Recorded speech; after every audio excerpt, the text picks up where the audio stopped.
Hello दोस्तों, welcome back to our channel. आज की मूवी है द मार्शियन, जिसको IMDb रेटिंग दिया गया है 8। So let's begin. मूवी की शुरुआत में नासा की एक टीम को दिखाई जाती है जो मार्स पे रिसर्च कर रही होती है। इस मिशन का समय दिखाया गया है 2035। ये एक 31 दिन का मिशन होता है और उन साइंटिस्ट को मार्स पे 18 दिन हो चुके थे। वो लोग एक दूसरे के साथ काफी इंजॉय करके काम कर रहे थे। अचानक से उन लोगों को एक दिन नासा की तरफ से एक चेतावनी मिलती है एक तूफान की। ये तूफान देखकर उस मिशन का कमांडर डिसाइड करते हैं कि ये मिशन यहीं पर रद्द कर देने का, जिसके बाद सभी साइंटिस्ट स्पेसशिप पे आना चालू कर देते हैं। और इसी बीच तूफान और ज्यादा भयानक मोड़ ले लेता है और एक मलबा इनके एक साथी मार्क से टकराता है और मार्क इन लोगों से दूर जाकर गिरता है। उसके सभी दोस्त उससे कांटेक्ट करने की कोशिश करते हैं, लेकिन कोई कांटेक्ट नहीं हो पाता है। उसके सारे दोस्त वहां पर ज्यादा देर तक नहीं रुक सकते थे क्योंकि उनका स्पेसशिप तूफान की वजह से झुकता जा रहा था। इसीलिए इतनी तेज तूफान में वो लोग मार्क को मरा हुआ समझकर वापस स्पेसशिप से धरती की तरफ निकल पड़ते हैं। फिर धरती पर नासा के डायरेक्टर मीडिया को बताते हैं कि तूफान के कारण ये मार्स मिशन रद्द करना पड़ा और तूफान में उनका एक साइंटिस्ट जिसका नाम मार्क ओटानी है, वो हादसे में मारा गया। अगले सीन में दिखाया जाता है कि मार्क अभी तक जिंदा था। जो मलबा उससे टकराया था उसका एक टुकड़ा उसके सूट में घुस गया था, जिससे उसके सूट में ऑक्सीजन लेवल बना रहा और इसी वजह से मार्क जिंदा रहा। होश आने के बाद वो वापस स्टेशन पे आता है और स्पेस सूट उतारकर जख्म पर स्टिच करता है। थोड़ी देर आराम करने के बाद वो अपना रिकॉर्डिंग ऑन करता है और उसके साथ जो हुआ वो सारी बात बताना चालू कर देता है, क्योंकि अगर वो मर गया तो बाकी साइंटिस्ट को पता चलना चाहिए कि क्या हुआ था उसके साथ। सारे कैलकुलेशन करने के बाद बताता है कि इस स्टेशन पे बस 31 दिन का ही ऑक्सीजन था। उसके बाद ऑक्सीजन खत्म हो जाएगा और यहाँ पर कोई रास्ता नहीं है नासा से कांटेक्ट करने का। यहाँ पर ना ही पर्याप्त खाना है और ना ही पानी। उसके पास अब एक ही ऑप्शन था और वो था नासा का नेक्स्ट मिशन, और वो मिशन लगभग 4 साल के बाद होने वाला था। तो उसको अब खुद को 4 साल तक जिंदा रखना होगा और वो सोचने लगता है कि खुद को कैसे 4 साल तक जिंदा रखेगा। लेकिन मार्क भी हार मानने वाला नहीं था। वो असल में एक बॉटनिस्ट था जो कि पेड़ पौधों के साइंटिस्ट को बोला जाता है। तो मार्क अब प्लान बनाता है कि वो अब मंगल पर खेती करेगा ताकि वो 4 साल तक जिंदा रह सके। अब 31 दिन बीत चुके होते हैं और वो खेती करना चालू कर देता है। मार्क अपनी ही वेस्ट मटेरियल को फर्टिलाइजर की तरह यूज करता है और आलू उगाने की कोशिश करता है, लेकिन खेती करना इतना आसान नहीं था। उसके लिए उसे करीब 40 लीटर पानी चाहिए होता है, लेकिन मार्क इसका भी जुगाड़ निकाल लेता है। वो हाइड्रोजन और ऑक्सीजन गैस को एक लिमिट टेम्परेचर में कुछ फॉर्मूला के साथ वो पानी निकालने की कोशिश करता है, लेकिन तभी वहाँ पर एक धमाका हो जाता है। लेकिन वो हार नहीं मानता। वो दोबारा ट्राई करता है और इस बार पानी बना लेता है। यहाँ पर पहली बार एक पौधे को उगते हुए दिखाया जाता है और मार्क बहुत खुश होता है। लेकिन धरती पर मार्क को सभी मरा हुआ समझकर उसका फ्यूनरल कर देते हैं। उसके बाद मार्स मिशन के director Vincent Kapoor satellite expert मिडी को कुछ कोऑर्डिनेट्स भेजते हैं। उसको देखकर उनको यकीन हो जाता है कि मार्क अभी भी जिंदा है। लेकिन परेशानी ये थी कि वो लोग मीडिया और बाकी लोगों को क्या जवाब देंगे। डायरेक्टर डिसाइड करते हैं कि इसके बारे में मार्क की टीम को पता चलना नहीं चाहिए, क्योंकि उन लोगों को अभी भी 10 महीने लगेंगे धरती पर पहुंचने के लिए और वो लोग इस बात को जानकर परेशान हो जाएंगे, जो कि उनके मिशन में परेशानी क्रिएट कर सकती है। विंसेंट कपूर बोलते हैं कि मार्क हमसे 5 करोड़ मील दूर है, हमें उसकी मदद करनी चाहिए, हम उसे ऐसे छोड़ नहीं सकते। जिसके बाद डायरेक्टर मीडिया को बताते हैं कि मार्क अभी भी जिंदा है। अगले सीन में मार्क को दिखाया जाता है जिसको मंगल में 70 दिन पूरे हो चुके थे। वो मार्स के अगले मिशन एरिस 4 की लोकेशन में पहुंचने की कोशिश करता है, लेकिन वो लोकेशन 3000 किलोमीटर दूर है। इसीलिए वो दिन में बैटरी को चार्ज करता है और रात में सफर करने की तैयारी करता है। इधर धरती पर सभी लोग मार्क को बचाने की प्लानिंग करने लग जाते हैं। दोबारा मार्क को दिखाया जाता है कि वो फाइनली आलू उगा लेता है, लेकिन इसका कोई फायदा नहीं है अगर उसने नासा से संपर्क नहीं किया। इसके बाद मार्क को एक आइडिया आता है और वो एक डिवाइस ढूंढना शुरू कर देता है जिसका नाम है पथ फाइंडर। उसे वो ढूंढ लेता है और उसे ठीक भी कर लेता है। इधर विंसेंट को आइडिया हो जाता है कि वो क्या करने की कोशिश कर रहा है। वो फ्लाइट लेकर कैलिफोर्निया पथफाइंडर की टीम से मिलने पहुंच जाते हैं ताकि मार्क से कांटेक्ट कर सके। उसके बाद दिखाया जाता है पथफाइंडर की टीम फाइनली कैमरा घुमाकर मार्क से कांटेक्ट कर लेते हैं।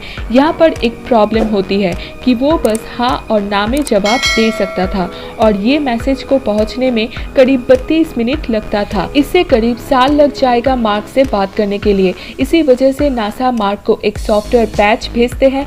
मार्क उस सॉफ्टवेयर को रोवर के जरिए जोड़ देता है ताकि मार्क नासा से मैसेज के जरिए बात कर सके। सॉफ्टवेयर से कनेक्ट होकर नासा के सभी मेंबर बहुत खुश हो जाते हैं, लेकिन जब मार्क को पता चलता है कि उसके जिंदा होने के बारे में उसके टीम को कुछ नहीं पता तो मार्क बहुत ज्यादा गुस्सा हो जाता है और उनको बुरा भला सुनाता है। उसके बाद नासा के लोग उसके टीम को बता देते हैं कि मार्क जिंदा है। ये सुनने के बाद टीम के लोग बहुत ही ज्यादा शॉक हो जाते हैं और कमांडर बोलती है कि ये मेरी गलती है, मैंने ही उसे वहाँ छोड़ दिया था जिसकी वजह से वो अभी तक वहाँ पर है। अगले सीन में दिखाया जाता है कि नासा की टीम एक स्पेसशिप बनाने की कोशिश करती है जिससे मार्क को फूड और ज़रूरी सामान मिल सके और जिससे वो 4 साल तक जिंदा रह सके। इसे बनाने में 6 महीने लगने वाले थे, लेकिन डायरेक्टर के कहने पर बस 3 महीनों में इसे बनाया गया। लेकिन जब वो स्पेसशिप लॉन्च होता है उससे कुछ मिनटों के बाद रास्ते में ही वो धमाके से बर्बाद हो जाता है और मिशन फेल हो जाता है। और इधर मार्क के स्टेशन में भी लीकेज हो जाता है और मार्क का स्टेशन भी धमाके से उड़ जाता है। उसके सारे आलू की फसल खराब हो जाती है। इसके बाद वो और आलू नहीं उगा सकता है। जब मार्क को मिशन फेल होने के बारे में पता चलता है तो वो और भी ज़्यादा टूट जाता है कि मैंने हर परेशानी का हल निकालने की कोशिश करी है, लेकिन लगता है कि मैं धरती पर वापस नहीं जा पाऊंगा। अगले सीन में चाइना स्पेस सेंटर को दिखाया जाता है। इन लोगों को मार्क के बारे में पता चलता है, वो उनकी मदद करने की डिसाइड करते हैं। चाइना के पास एक स्पेस बूस्टर था जो कि टाइम से पहले मार्क के पास खाना पहुंचा सकता था। तो ये लोग फाइनली डिसाइड करते हैं कि वो नासा की मदद करेंगे और इसके बाद नासा का एक और साइंटिस्ट रिच मार्क को बचाने की एक और प्लान बनाता है। वो बताता है कि मार्क का क्रू जिसका नाम होता है हर्निस उसका स्पीड बढ़ाकर वापस मार्स पर भेज देंगे और मार्स पर बिना लैंड किए मार्क को बचा लेंगे। तब डायरेक्टर पूछता है कि मार्स पर बिना लैंड किए मार्क को कैसे बचाएंगे।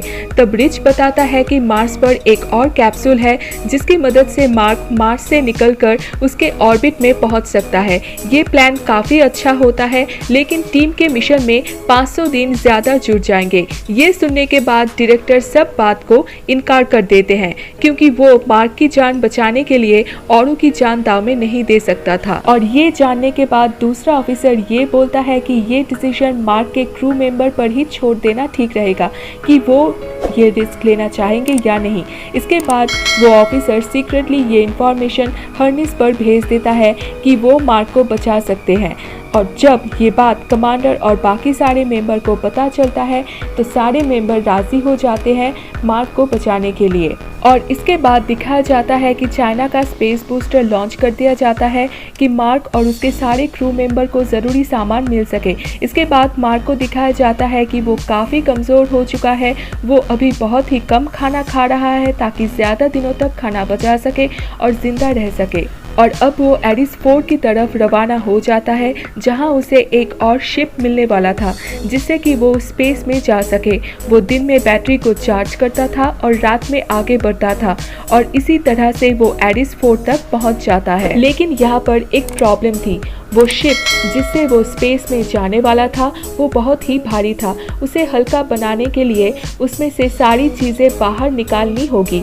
सारा कम्युनिकेशन सिस्टम, सारे विंडो, चेयर, यहाँ तक कि ऊपर का पैनल भी निकालना पड़ेगा और उसकी जगह उसे हैप कैनवस से कवर करना पड़ेगा जिससे ये शिप हल्का हो सके और मार्क मार्स के ऑर्बिट से बाहर निकल सके। लेकिन पैनल निकालने से और भी ज्यादा खतरा बढ़ जाता है, लेकिन मार्क के पास और कोई रास्ता नहीं होता है, तो मार्क को उनकी बात माननी पड़ती है। ये मिशन पूरा अमेरिका देख रहा होता है। उसके बाद मार्क उड़ान भरता है, लेकिन उसकी रफ्तार उतनी ज्यादा नहीं होती है, लेकिन उसके क्रू की रफ्तार बहुत ज्यादा होती है। तो कमांडर डिसाइड करते हैं कि शिप के पीछे के हिस्से को धमाके से उड़ा देंगे ताकि हर्नेस की रफ्तार धीमी हो जाएगी, और वही होता है। उसके बाद कमांडर डिसाइड करती है कि वो स्पेसशिप से बाहर जाएंगी और मार्क को लेके आएंगी। लेकिन बाहर जाकर उसको ये पता चलता है कि उसकी रस्सी छोटी पड़ रही थी। तो तभी मार्क अपने स्पेस सूट में छेद कर देता है और कंप्रेशर की वजह से वो कमांडर की तरफ बढ़ने लगता है,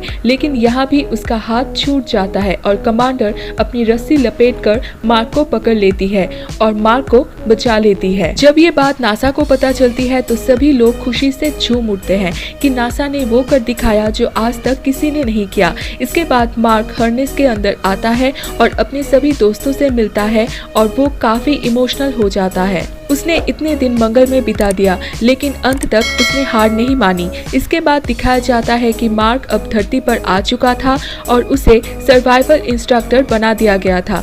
वो सभी लोगों को गाइड करता है कि अगर कोई मार्स पे फंस जाए तो उसे क्या करना चाहिए। 5 साल बाद का समय दिखाया जाता है, जहाँ पर उसके सभी टीम मेंबर लाइफ में सेट हो चुके हैं और टीवी पर एरिस 5 मिशन को देखते हैं, जो कि सक्सेसफुली लॉन्च हो जाता है और यहीं पर ये मूवी खत्म हो जाती है।